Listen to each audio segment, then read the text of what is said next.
गांव में मुंशी नाम का व्यक्ति रहता था, जो गांव का मुखिया था। मुखिया एकदम बेवकूफ था। वह लोगों के झगड़े सुलझाने की बजाय उन्हें और ज्यादा मुसीबत में डाल देता था। गांव के ठीक पीछे एक स्थान था, जहां पर बैठकर मुखिया लोगों के झगड़े सुलझाया करता था। एक दिन रामू अपने आम के पेड़ को पानी दे रहा था। आम का पेड़ बहुत बड़ा था। उसका आधा हिस्सा रामू की हिस्से में और आधा हिस्सा श्यामू की घर की ओर झुका हुआ था। श्यामू ने उस आम के पेड़ से कुछ आम तोड़ लिए। ये देखकर रामू को बहुत गुस्सा आया। उसने तुरंत श्यामू से कहा, तुमने फल क्यों तोड़ा? श्यामू ने जवाब दिया, मैंने तो अपनी जगह खड़े होकर फल तोड़ा है। आम का पेड़ मेरा है, तुम इस तरह फल नहीं तोड़ सकते। रामू ने झगड़ते हुए कहा। मैं तो इसी तरह रोज फल तोड़ दूंगा। श्यामू ने जवाब दिया।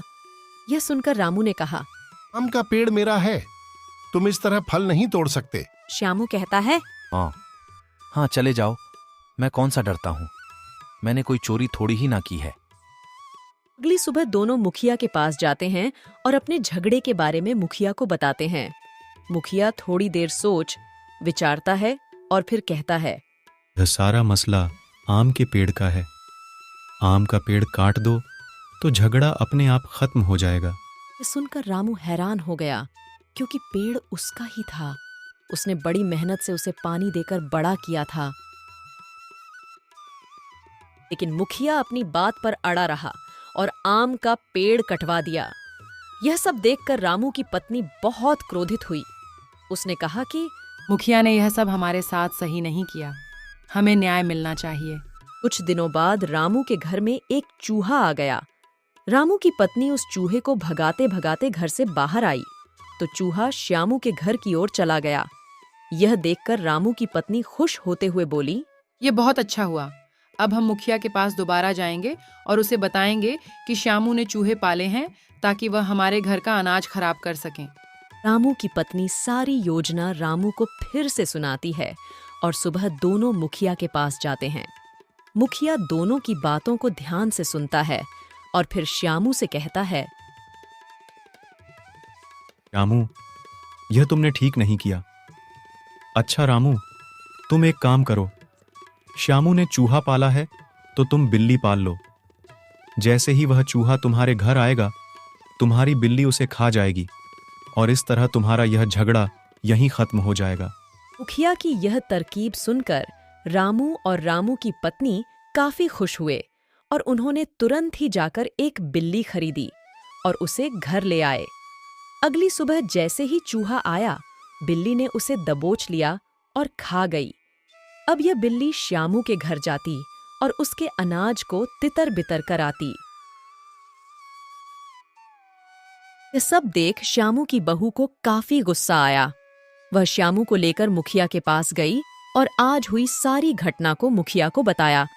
मुखिया ने यह सब सुनकर कहा, देखो श्यामू, अगर रामू की बिल्ली तुम्हारे घर आ रही है तो तुम एक काम करो, तुम एक कुत्ता ले आओ। इसके बाद रामू की बिल्ली तुम्हारे घर के आसपास भी नजर नहीं आएगी।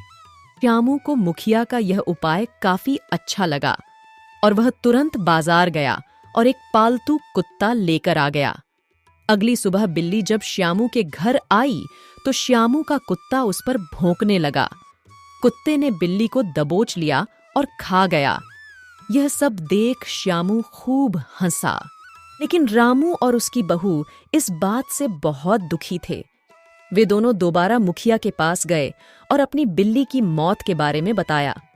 मूर्ख मुखिया ने रामू को उपाय बताते हुए कहा, रामू, अगर श्यामू का कुत्ता तुम्हें परेशान कर रहा है तो तुम एक काम कर सकते हो, तुम एक शेर पाल लो। इस बार मुखिया का उपाय सुनकर रामू थोड़ा आश्चर्य में था, क्योंकि वह जानता था कि अगर शेर को पाला जाएगा तो वह कभी न कभी उन्हें भी चोट पहुंचा सकता है। रामू बिना बताए घर वापस आ गया, लेकिन मुखिया एक शेर पकड़कर रामू के घर ले आए और उसे एक पेड़ से बांध दिया।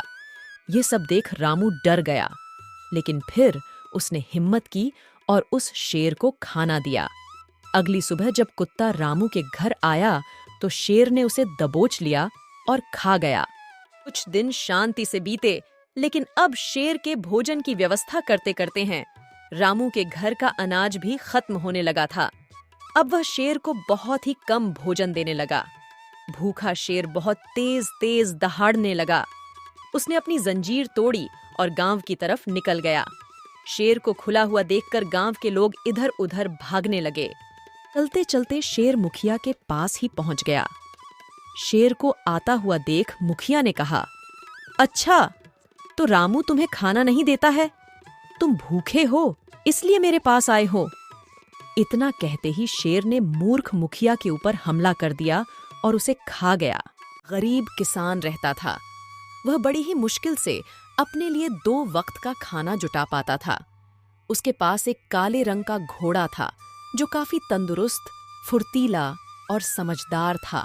पास ही गांव में किशोर का बड़ा भाई रामदास रहता था।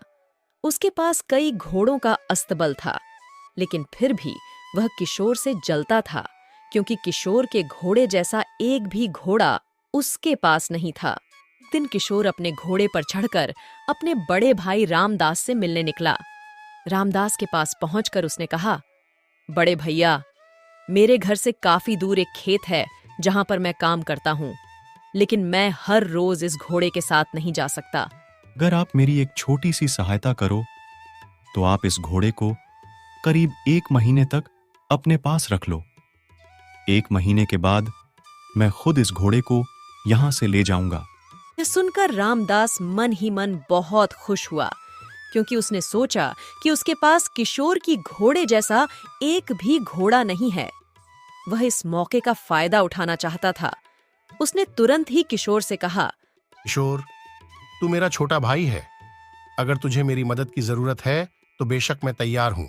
यह सुनकर किशोर काफी खुश हुआ और वह अपने घोड़े को छोड़कर अपने खेत की तरफ निकल पड़ा।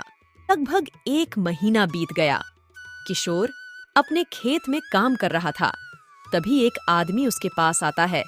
वह किशोर को बताता है कि उसका घोड़ा कुछ ही दिनों में मरने वाला है। किशोर ने इसका कारण पूछा तो उस आदमी ने जवाब दिया कि तुम्हारा घोड़ा काफी कमजोर हो चुका है। मैं रामदास जी का नौकर हूँ। मुझसे उस घोड़े का दर्द नहीं देखा जा रहा था, इसलिए मैं आपके पास आया हूँ। जितना जल्दी हो सके आप उस घोड़े को ले आइए, वरना वह मर जाएगा। और हाँ, सेठ जी से यह मत कहना कि मैंने आपको घोड़े के बारे में बताया है। इसकी बजाय आप यह कहना कि आपकी दृष्टि दूरदर्शी है। आप दूर हो रही घटनाओं को भी देख सकते हैं। किशोर कहता है, ठीक है, मैं आपके बारे में उनसे कुछ नहीं कहूंगा और जो आपने बताया है वही कहूंगा। और वह तुरंत अपने बड़े भाई रामदास के पास गया। बड़े भैया, यह आपने सही नहीं किया। मैंने अपने घोड़े को आपके भरोसे छोड़ा था और आपने उसकी यह दुर्दशा कर दी। क्या हुआ छोटे? क्या बात कर रहा है? और तू तो कुछ समय बाद आने वाला था, फिर अचानक यहाँ। किशोर ने घोड़े के बारे में सारी बातें रामदास से कहीं। रामदास मन ही मन सोचने लगा कि इसे यह सब कैसे पता चल गया। कुछ देर बाद किशोर ने झिझकते हुए कहा कि यह सब इसलिए पता है कि मैं एक दूरदर्शी हूं। दूर होने वाली घटनाओं को मैं कहीं भी खड़े होकर देख सकता हूं। यह सुनकर